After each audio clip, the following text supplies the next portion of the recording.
what's up? It's your girl Grace Torie, and I am back with a whole new podcast episode. I'm really excited for today's episode. It is all about self-concept, confidence, how to raise your confidence, and something that I feel like women in their 20s really struggle with, as well as women in their teens, and an ongoing issue that I feel like is really prevalent for everyone, even men. Even men, the way that I said that. Okay, whatever, we're moving on. Anyway, I am still using my phone as a microphone. If you're watching on YouTube, you can see my microphone sitting behind me. I just haven't set it up yet. The wiring isn't 100% correct. So we are using my phone for this episode. I wanted to go ahead and get it up, but I'm super excited. I did some research on this. I have like one reference, I think, that had a great amount of information that really applied to mainly what is self-concept, but I'm super excited, so we are just going to go ahead and dive on into the video / episode. I'm so used to being on YouTube. So what is self-concept? For you girlies who are familiar with self-concept, stick around, because I was someone who knows quite a bit about self-concept. I try to be really conscious of it, but I found some really interesting things when I was researching. The basic definition is that an idea of oneself is based on their opinion of themselves, as well as how they think others view them. So it's your idea of yourself based on determining factors that you decide, as well as how you view others' opinions of you, if that makes sense. So breaking it down, it's how we perceive our behaviors, our abilities, our unique characteristics, and others' opinions of us. Also, if you're watching this on YouTube and I keep looking down, it's because I have a good amount of notes. So Carl Rogers is a human psychologist. I believe he passed away in 1987, but he identified 3 parts of our self-concept. So the first part is our ideal self. That's who we want to be. If you're spiritual, that's your higher self. That's who you envision in your desired reality. And then we also have our self-image, which is how we view ourselves right now at this exact moment in time in the present. That is your self-image. And then lastly, your self-esteem. So how much you like, accept, and value yourself. So one thing that Rogers identified is that he sees people feel unworthy starting in their childhood when parents practice conditional love. So what is conditional love? That is when, simply put, there's conditions on the love that you show, the affection that you show. So for example, your parent says, I love you, I'm proud of you, you did a great job when you got a grade. There's nothing wrong with that. There's nothing wrong with recognizing achievements. However, it's when you only show affection when things are earned. So if your parents don't go out of their way to say, I love you, I'm really glad that you're my son or daughter, I appreciate you, and they only really think to do it when something happens. This is also something that is recognized in teachers, in friends, people that practice this at a young age and don't practice compassion and love unconditionally. So that has been observed and has a huge impact on your self-concept as you grow older and continue to develop. Another thing that is really big on developing our self-concept is the media. So if you are on social media and you see that everyone is talking about how, models that are skinny, big butt, big boobs, and how that's what they perceive to be the ideal self, then you're also going to adopt those values and look at that as you want your ideal self to look that way, which is not always true, but some people do adopt that subconsciously or consciously. That's why it's really important that you are understanding of the media that you consume and how it affects you. For example, I personally don't listen to sad music because I know that even if I'm in a great mood, subconsciously it's probably going to make me sadder, which I've seen to be true. That's just an example that I use. I'm really conscious of the media that I consume because of that. I also try and set boundaries where I'm not on social media unless I'm posting something or I am engaging for my podcast or my account, because engaging with others and having activity in that way does grow your account. And I have some friends that I've made on TikTok from all of us working to grow, or occasionally scrolling through Instagram to see my besties and what they're up to. But I've also been really conscious to unfollow people that I may be envious of rather than admire. So for example, if there is a Instagram influencer that is just gorgeous and has my ideal self, it's okay to look at her and say, wow, I am motivated to work harder because I want that, and I'm gonna look at her and study how she does things and implement those strategies into my own life. But it's not okay for me to look at her and say, wow, I wish I looked this way and I don't in this current moment, so I'm going to be upset about that, if that makes sense. It's the same way with Pinterest. I've realized that I make Pinterest boards and then I sit there and get sad because I'm not at that place in my life. So I've actually been taking a break from Pinterest outside of work because it was no longer becoming a place of inspiration. It was rather a place of jealousy. And so just setting those boundaries and understanding that what you consume, whether you are consciously thinking about it or not, it's affecting your subconscious, which has a huge impact on your self-concept, which I'm going to get into a little bit more when I talk about ways that affect it and how we can really improve our self-concept. There are ways that we can change it, as I mentioned. So some of these ways are our environment. So for example, if you live in what's considered to be the rich neighborhood or the cool neighborhood and you're in high school, people are typically gonna look at you and say, wow, they definitely have money, or wow, they definitely are cool, because they have these assumptions in their head and associate that neighborhood with these things. Whereas if you may live in a space that's on the side of town that's not seen as exciting or cool, so to speak, people may look down on you for that. And that affects you and your self-concept because you look at others' perception of you. Another example of this is if you live in a space that's not clean, that may affect you viewing yourself as worthy because you don't think that you're worthy of living in a clean space or a nice space, which I have been known to fall into this. If my room or my house gets to the point that it's really dirty, I start to feel like I'm not the person that I want to become. So if I'm in an environment that's dirty and it gets too dirty in there for too long, I start to think, wow, I'm not capable of being in a place that matches my aesthetic or anything like that. I know it sounds silly, but it really does affect you. Just clean your room, clean your life. The things that you can control, take action, and I promise you, you'll notice a difference. Another thing that can change this is your social group. A huge example of this that is really kind of dark is cults. So if your cult leader tells you that you believe certain things, that you're capable of doing certain things, that you are worthy, but you have to do XYZ, that hugely affects your self-concept. On a smaller scale, this is being surrounded by people who uplift you and who compliment you and have confidence within themselves as well, because we definitely feed off of that. That can definitely change your self-concept. Let me flip the page. So another psychologist that really broke down the self-concept and how it works is Bruce Bracken. He is still alive today, and he came up with the concept of multidimensional self-concept. Another noteworthy thing that he did is he really transformed client therapy. He made clients more of the conversation starter rather than therapists, because therapists used to control the conversation rather than just facilitate it and direct it when needed. And he was the one who came up with that shift and really helped to implement it. So he's a cool psychologist, has done a lot for therapy as well as the self and how we can improve it. But in terms of the multidimensional self-concept, he had 6 dimensions that he said contributed to the self-concept, and I agree with this. The first is academic. The second is your awareness of your emotions, also known as your affect. The third is competence. So this is just your ability to meet basic needs. Your fourth is your family, and where you're at in the unit, how they treat you, how you see yourself in your family, whether you see yourself as a part of your family or whether you see yourself as more of the black sheep. That could affect that. 5 is physical. So this is anything from your looks to your health, anything that pertains to your physical self. Social, which we talked about, that's a social group, where you see yourself in the group. and that's actually the 6th one.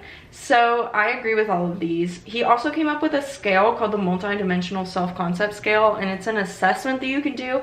I couldn't find it, and I personally don't know where I want to be on the scale because I'm working on my self-concept, and I don't want to make myself less confident because I'm low on the scale.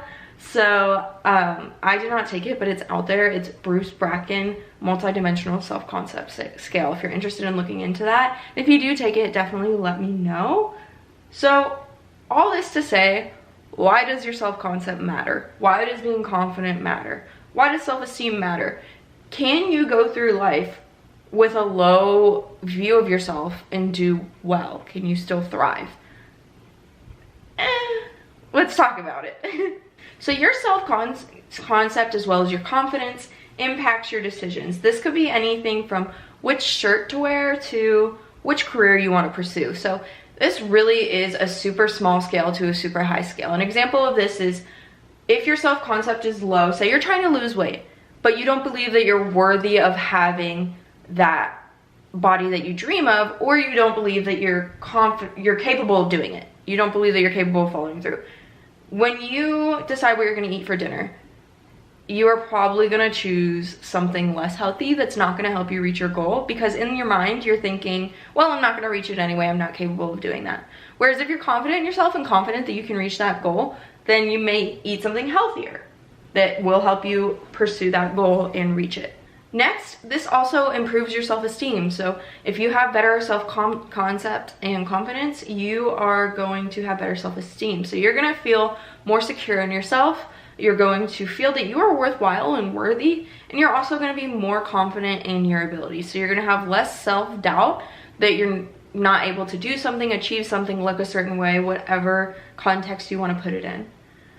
So you are also, if you are confident and have a higher self-concept, you're more open to criticism and feedback, which can lead to personal growth, professional growth, whatever area you want to look at it through or lens you want to look at it through, because you're confident in yourself, you know your abilities, and you're open to feedback on how you can improve, and you're probably more self-aware of what you need to improve in the first place.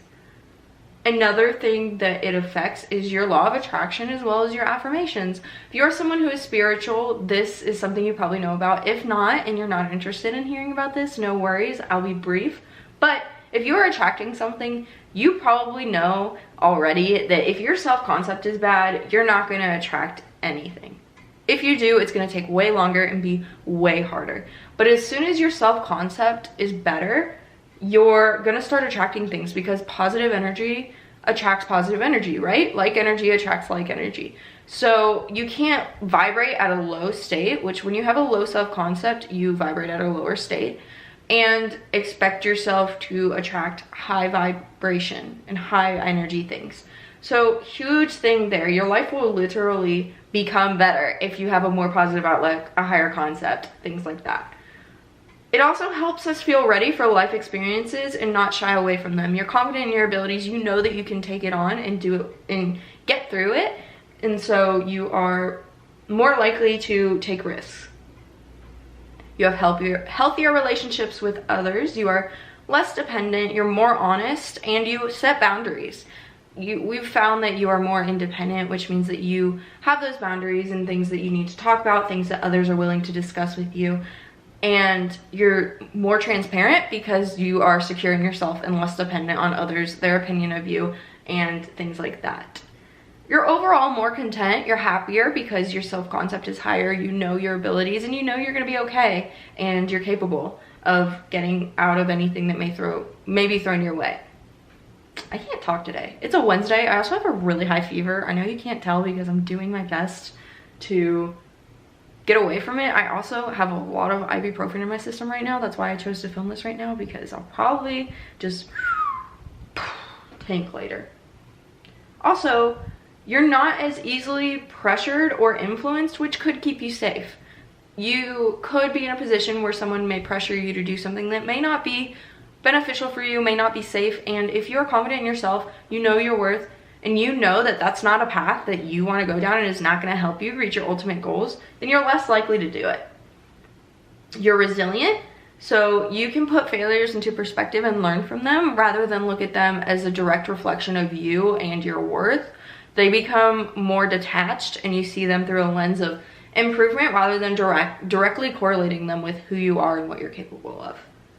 You're also better at communicating, which I mentioned in the relationship portion. You're more honest and clear and direct, which leads to better outcomes because you are setting clear expectations from the beginning and telling people what you're worth and what you can do and what you can't do, setting those boundaries rather than just hoping everything turns out and not speaking your mind. You also can earn respect through being more confident and having a better self-concept because people look at you and think that you know what you're doing and you're trustworthy and an inspiring character that they should follow. You also understand the line between confidence and arrogance. So I'm not talking about arrogance where you're overconfident. I'm talking about confidence where you know your abilities, you know your boundaries, and you are confident that you are the right person for this position. You're not putting anyone down is what I'm trying to say. And I'm trying to explain the difference between confidence and arrogance. I feel like everyone has seen someone that they know is arrogant, and then they've also seen someone that they look up to because they're a strong leader and they're confident. So I don't really know how to explain it, but I feel like you've definitely seen an example, and if you haven't, let's chat about it. I would love for you to just start a conversation on the Instagram reel that's gonna go up about this episode. What else?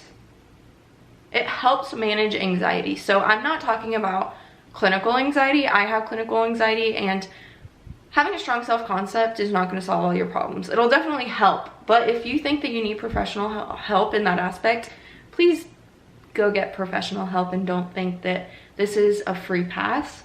But what I'm talking about is that normal anxiety that everybody experiences. Those thoughts of, are you sure you can do this? Maybe you're not qualified, things like that. When you're confident, you think back at all of your achievements and say, wait, I can do this. I am qualified to do this. And lastly, it helps you become more motivated. You have pride in your previous abilities. You understand what you have achieved. And then you look at your future and hope that you can achieve that again. And it makes you more motivated to step out and continue doing new things. So I think that that's a huge thing for those people that lack motivation. I have a hard time finding motivation, but when my self-concept is higher, I definitely have a stronger likelihood to get motivated, get out there and do new things. So in terms of how we can improve our confidence, our self-concept, mental diet is a huge thing. So I'm gonna talk about affirmations. Whether you're spiritual or not, affirmations, I swear by them. So every morning you can look in the mirror, you can say them in your head when you're going throughout the day, you can look at them at night, look at yourself in the mirror at night, talk about them. You can listen to music like that one song on TikTok that's like, I am healthy, I'm wealthy, I'm rich, and so on. Sing that to yourself, dance in the mirror. But affirmations are so important, and giving yourself a mental diet. So setting those boundaries. When you feel like you're gonna say something negative, replace it with a positive. Example, I struggle with worthiness. I feel like I'm not worthy of a lot of things. So instead of thinking in my head, I'm not capable of doing this or I'm not worthy enough to do this, I'll say I'm worthy. So that when I start going down that path, I can correct it and say the positive. In terms of affirmations, like I said, let's say them every morning, every night, as much as you possibly can. However, I want to do an exercise. So what we're gonna do is I'm gonna say some affirmations and you're gonna repeat them back to me. So I'll leave some time for you to repeat in between, but I want you to take a deep breath. Everybody breathe in. Breathe out. Now let's say some affirmations. Repeat after me. I am beautiful. I am capable. I am worthy. I am confident. I can take on any trial that may come my way today. I am happy. I radiate positivity. I think that those are the few I'm gonna do, but if you need some help coming up with affirmations, I have a multiple lists that I say every morning, and I'm happy to help you come up with any that have to do with you personally and what you want to believe. So another way to combat low confidence, low self-concept, and anything along those lines is rest. When you're burnt out and exhausted, you typically don't reach your highest potential, and you fall short of a lot of things that you would have been able to do if you were at your typical level. So resting gives you the ability to start reaching your potential again, and you become more confident because you reach those goals again. Additionally, it helps you see yourself through a new light. I know that when I am burnt out, I tend to be crankier, I'm not as positive, I tend to focus on the negatives, and that just hurts your self-concept. So rest is very important. Also, surround yourself with uplifting people who are either already confident or I literally can't talk today, I'm so sorry guys, or who are willing to work with you so you both can grow. So you can have a mixture of both. You can have friends that are confident in themselves and just listening to them and not being negative and downing yourself because you see them as confident, looking at them as a friend and not a reason to be jealous, because I know a lot of people who struggle with their self-concept see anyone who is confident as someone they need to be envious of, and that's not the case. Look at them as someone you can learn from, and if you surround yourself with people who are positive, talk to themselves positively, and are confident in their abilities, you're gonna begin to do that too. Also, if there's someone that you're friends with who struggles with a self-concept as well, hold each other accountable. Start saying your affirmations together. Make sure that you guys said your affirmations. If you want to become more physically fit, I just use that because it's a common one, then start going to the gym together. Things like that help you grow in your self-concept. Also, take steps to improve your insecurities. Like I mentioned, going to the gym if that's a physical one. I use that one because it's so common, but there's so many. Start wearing things that you wouldn't normally wear because you become, step out of your comfort zone because you'll become more confident in that. Also, recognize your positives. I am really good at, oh my gosh, I'm struggling to find something I'm really good at. This is not good. I am really good at graphic design. So I recognize that. I feed off of that. And I also make sure to include that in my affirmations. I include some affirmations that I believe as well as ones I don't believe, because it's easier to believe things when you mix them in. And lastly, learn how to accept compliments. This is so important. I know that when people used to give me compliments and my self-concept was lower than it is now, I would immediately say, oh no, they're lying. Or I would tell them, oh stop, you're being nice. And in my head, I'd start a negative feedback loop where I'm like, no, they're lying. That's not true. They couldn't be talking about me. Stop that.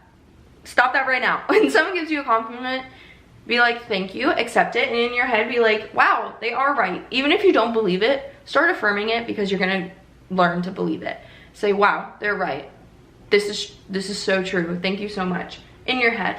So this was a shorter episode. We're at almost 25 minutes. I wanted to just come on here and talk about confidence and the importance of it because it's something we all struggle with. Like I said, I'm not feeling too well, so I'm sorry this isn't the regular size or regular length of a podcast, but I'm really, really excited for this podcast. I'm really excited to dive into all these topics with you. If you have any topics you want to talk about, go ahead and go to my Instagram or TikTok and comment them. Also, if you don't mind rating or reviewing this podcast, sharing it with all of your friends, and leaving a like if you're watching this on YouTube, subscribe, follow, all of those good things, it would really, really help out my channel. I love you guys so much already, and I just can't wait to build a community of women who are navigating their 20s and want a community of other women to bounce ideas off of and find our life purpose together, because I would love nothing more than that. So I hope that you have a great rest of your day. I love you, I appreciate you, and I will see you in my next video. Or wait, this isn't YouTube. I'll talk to you guys soon. There we go. Okay, I'm getting the hang of this.